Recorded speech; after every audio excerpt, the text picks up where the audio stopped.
Hello everyone, I am Dr. Sana Farooqui, Assistant Professor from the Department of English, BSSS Bhopal. Would like to welcome you all in today's session where we are going to discuss about A.G. Gardner's prose piece, that is The Rule of the Road. Before going for the essay which we have today for the session, let me ask you some questions. What is in your mind when we talk about the rule of the road? Are we going to talk about traffic rules today? Are we going to talk about rules to be followed in life? Are we going to talk about strict rules to be followed when we are there in life? Or what is there in your mind? So let us create then that curiosity in your mind to go to the next slide so that it will be clear there.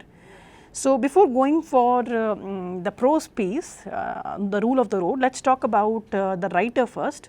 So we have an essayist here named A.G. Gardner. So let's talk about the full name, that is Alfred George Gardner, his name is. He was a British journalist and author. He was a prolific essayist, prominent, delightful, popular, modern essayist. When I talk about modern essayist, I don't mean modernity in context of attire or dressing sense, but you all know that we are going to talk about someone who belongs to modern literary age that starts from 1901 and lasts till 1945. So today we are going to talk about an essayist who belongs to modern age. Modern age represents World War I in 1914. So keep all those features in your mind to go for this essay. His literary career, if we talked about, it extends from the Victorian age to the modern age. So somewhere he has witnessed both the literary eras, be it the late Victorian era or be it the beginning of modern age. He somewhere has swinged from both the literary eras, and those features can be seen in his writing styles in various of his essays. Let us go to the next slide. Before going for the essay, let us try to understand and taste his style of writing. What is his forte and what would be his style of writing in his varied essays? You can see the cover page here on the left side of the screen. I will talk about this later. Let me take to the right section. His style and subject matter easily qualified him to be categorized as what the English would call a very civilized gentleman. What does it mean? By these lines, I want to tell you that if you will read his essays, be it on habits, be it on being tidy, on talk and talkers, on the rule of the road, you will somewhere feel that he is a very civilized gentleman who would talk about moral values. He would actually give you a capsule course of how a life to be lived. So he was a very philosophical writer who would always indirectly preach you without getting you bored of his sermons or preaching. So he will not directly bore you with his preaching style, or he will not give you sermons on it, but indirectly with a tinge of humor in his style of writing, you would definitely at the end love his style of writing. So you can see his essays. There are some examples I mentioned on this slide, that is on habits, where he would talk about habits of people where they feel like very adamant, very rigid, which they cannot remove, they cannot come out of it. The next essay on the screen is on being tidy. So he talked about cleanliness, or what is being tidy to you. In a sarcastic way, he will indirectly teach you or preach you at the end. Next in line is the talk and the talkers. We cannot please everyone. We cannot make happy to everyone. So what is on talk and talkers? This entirely a different essay. Again, it's very relative, it's very relatable, it's very interesting, and anybody can correlate with the titles very easily. Next on the line is on the rule of the road. So for this students, today we are going to focus on this particular essay, where on the rule of the road, let's see what are we going to talk about. Are we going to talk about the rules of traffic to be followed? Are we going to talk about or compare life with a kind of road where we need to follow rules and regulations of how life should be lived? So we will talk about that in detail. Before going for the essay, I want to make you familiarize with the cover page of this page. If you will directly go with the essay, you will not find it anywhere separately. But yes, it is very much there in a book titled Leaves in the Wind. So Leaves in the Wind is a collection of essays. It's a book, and which was written by the pen name or a pseudonym called Alpha of the Plough. So you can see that wherever you will find any of the works of A.G. Gardner, he would always prefer to write his essays by the name Alpha of the Plough. So Alpha of the Plough is his pen name. It's a pseudonym, you can see. So Leaves in the Wind, we need to keep this in our mind, and Alpha of the Plough is the name of his It's a pen name of him. Let us quickly go to the next slide. Now, what is there in it?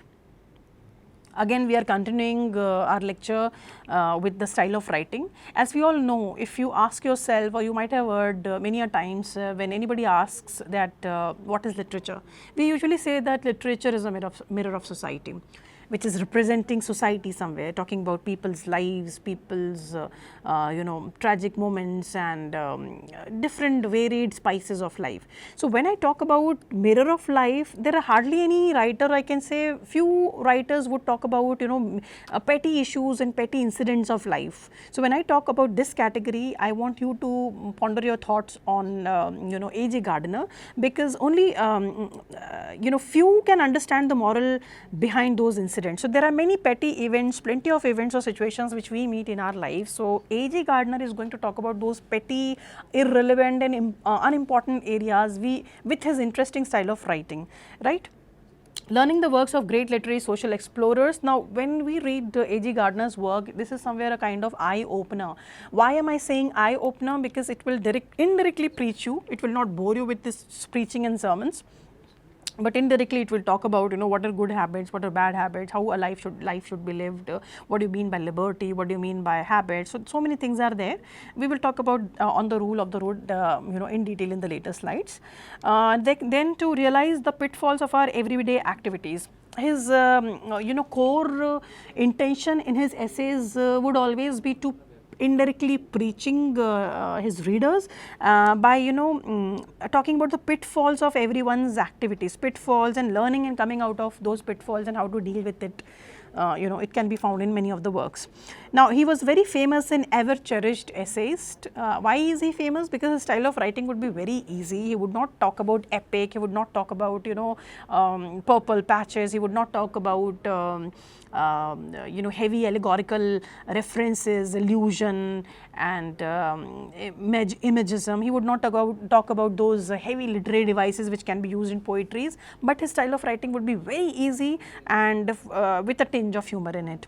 So, for him, writings are meant for all regions and all seasons. He would not talk, if you will give a kind of lens to his works, you will find that his style of essays would somewhere cover all the generations. He would talk about all the regions, he would talk about all the seasons and various regions also. So, writes with a sociological moralistic perspective. You can feel when you will read his essays, you will find sociological perspectives can be seen in his works, even moralistic perspectives can also be found. He would at the end would definitely give you a moral value by his style of writing.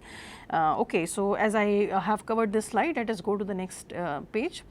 Now, continuing with the same content, that is style we are talking about of A.J. Gardner, you can find that flavors of irony and satire can be found in his style of writing. He would put ironical situations, he would put sarcasm, he would put sarcastic statements in his essay to make his readers laugh at that moment of time by reading that moment. So, he has a very stylish way of representing his thoughts and teaching his audience. Next is lighten the hearts of readers. Whenever you will read A.J. Gardner's works, you would not feel overburdened by the knowledge or the intent or intuition or content he has been keeping, but at the same time you would feel very lightened and it would somewhere touches the heart of all the readers. Next is encounter the real stupidity of their activities. There are hardly writers in the field of literature who would talk about stupidity on priority. So, he is the one who would encounter the real stupidity in people's life and activities dealing with it. His works present ordinary situations with an extraordinary effect. So, he would talk about very ordinary situations. Suppose if I will talk about this particular essay, we are going to focus today on the rule of the road. He would not going to talk about rules to be followed in life, but it is a very ordinary situation. Somewhere he has kept that if a lady has been assuming that she has got freedom, she is a liberated soul, she can walk even in the pavement, she even can walk on the streets, she can walk on the heavily trafficked road because she is a liberated soul. What does liberty mean? So, in that context indirectly he is going to talk about what does it mean to you when you call yourself a liberated soul? Does it mean that you can enter in anybody's personal space because you are a liberated soul? Does it mean like that? So what is it? He somewhere creates inquisitiveness in the minds of readers, and somewhere would feel that curiosity. So you can find, that is the reason I have been saying that with some ordinary situations, if a lady is crossing the road feeling liberated, by giving extraordinary effects. So in this essay also we are going to talk about very ordinary situations, and at the end you will come up with the extraordinary impact of it and effect of it on our lives. Now what is next? His subjects are concerned with aspects like courage, greatness, forgiveness, ignorance, manner, habits and resolution. So in this single line I have somewhere tried to shepherd all the themes which we can find out in his essays. Various works have been given by him. You can find courage, you can find greatness, you can find forgiveness, you can find ignorance, you can find manners, habits and resolutions. So if I will focus on manners and ignorance, for this particular essay he has been pondering on ignorance, that we all are ignorant, we have been wondering that we are liberated souls. By feeling ourselves liberated, it does not mean that we can disturb others people's life.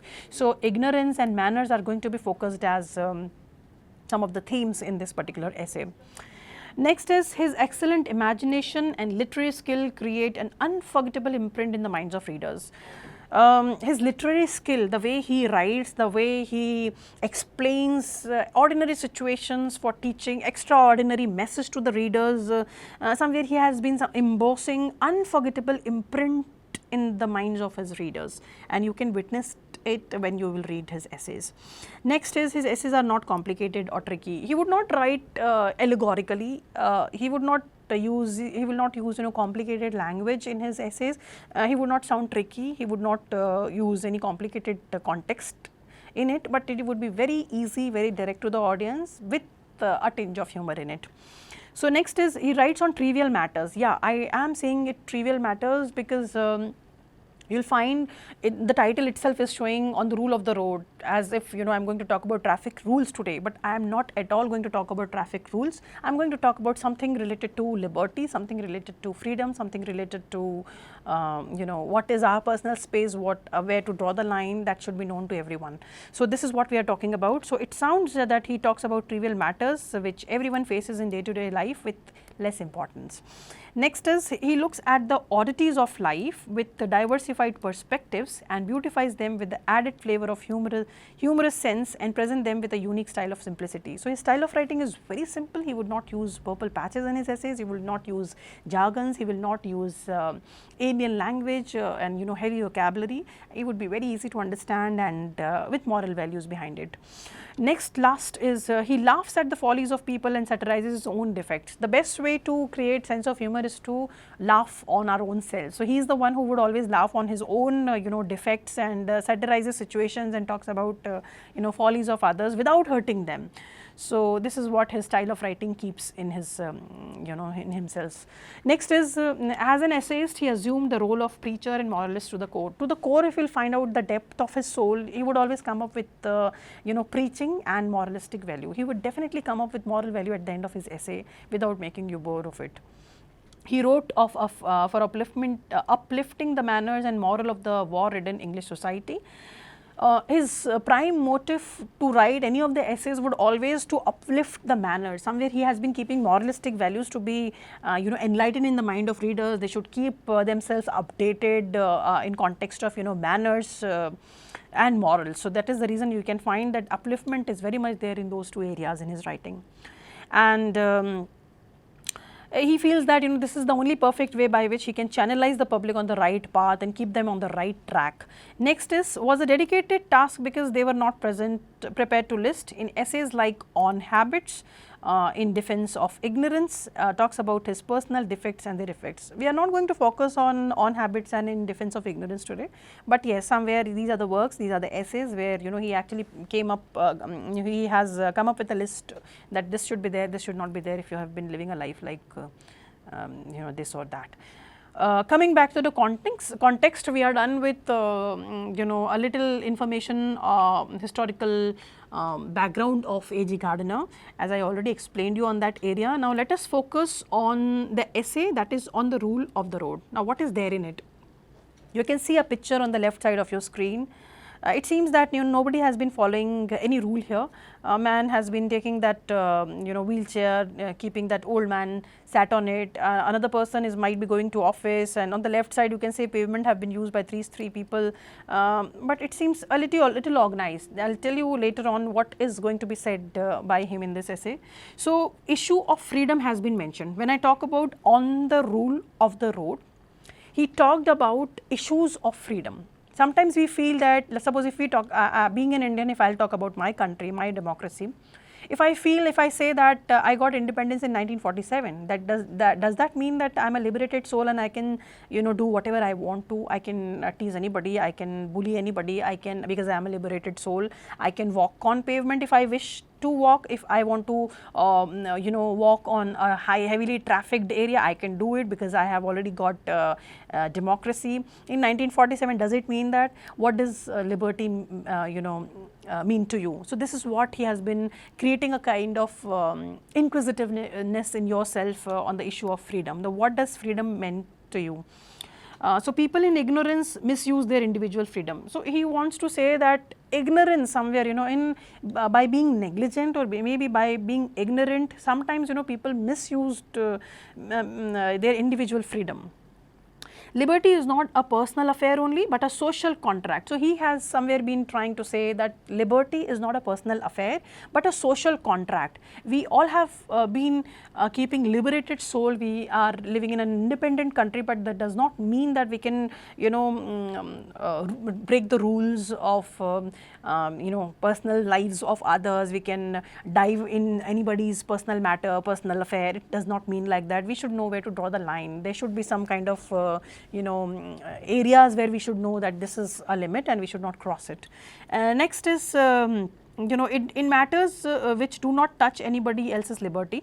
I have been giving a quotation, maybe a line from the text. It has written in the essay that if I choose to go down the road in a dressing gown, who shall say me nay? So, in this line it has been said that if I want to wear this or if I want to wear that, can I do whatever I want to do? Can I walk on the street 1 a.m. In the night? Can I follow my soul to whatever extent I want to? No, there are some rules to be followed, there are some apprehensions we need to follow. So, this is what indirectly has been calling on the rule of the road, where he is not going to talk about entirely about road of life, but talking about rules and regulations to be followed while living life in a perfect way. So, you can see that somewhere this essay has been written in first person narrative, where he has been directly talking to the audience by using I as a personal pronoun. And he also talked about a lady who is very old, an old lady being discussed who live in Petrograd. Petrograd is the name of a place in Russia, in St. Petersburg. So, he has been talking about a lady who has somewhere stuck in a heavily crowded road. She was crossing and she has not been in a mood to follow rules and regulations of traffic, because she felt or she feels that she is a liberated soul, she can do whatever she wants to. So, somewhere in that way he has indirectly been going to talk about freedom in this essay. That lady was very confused, and she was very confused with the true meaning of liberty. Now, what is next? You can see on this screen that this is the lady I was talking about. She is an old stout lady who was walking with her basket down, and what is the situation? She is maybe in the middle of the street of Petrograd, although this picture seems of India only, but yes, we are going to talk in the text. We have been talking about Petrograd, which is there in Russia, Petersburg. So, to the great confusion of the traffic with no small peril to herself, she has been freely diving and freely crossing the road without even feeling any kind of peril around her, because she feels that she is a liberated soul. She can do whatever she wants to. She does not bother about any of the rules to be followed on the road. Now, next, it was pointed out to her that the pavement was the place for the pedestrian.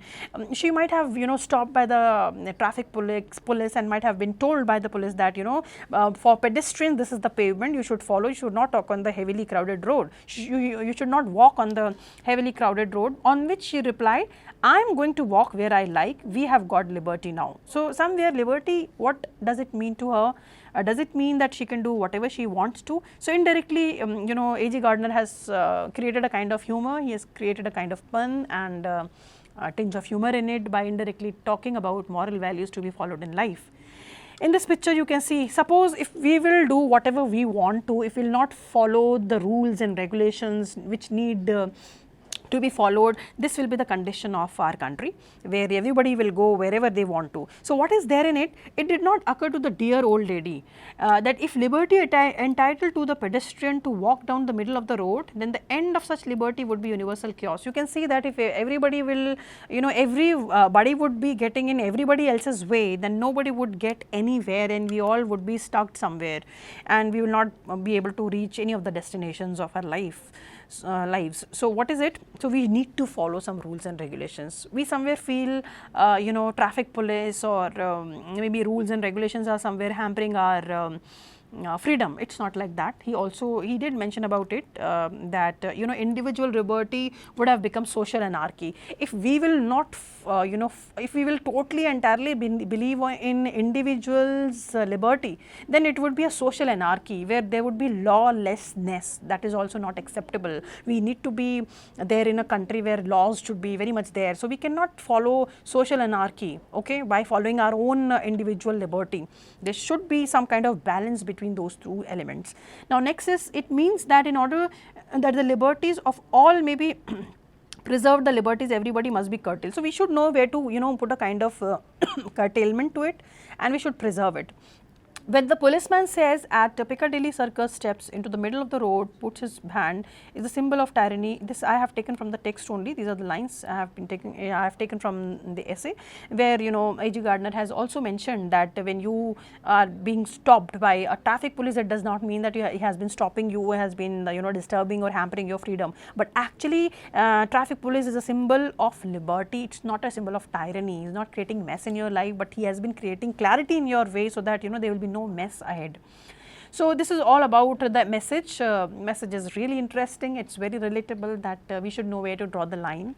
We all are liberated soul. We all have got freedom, but it does not mean that we should, you know, enter or dive in anybody's personal life. It should be known to you that this is the limit, and you should not never cross it.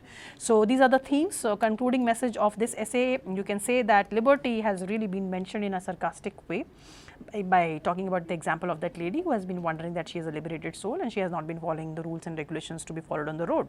Next is equality. What do you mean by equality? And control. There should be control is very much required. You should control your individual independence or maybe individual privacy. It should not follow anarchy, otherwise social anarchy would be existing later in the life. So, A.G. Gardner explores the theme of all these things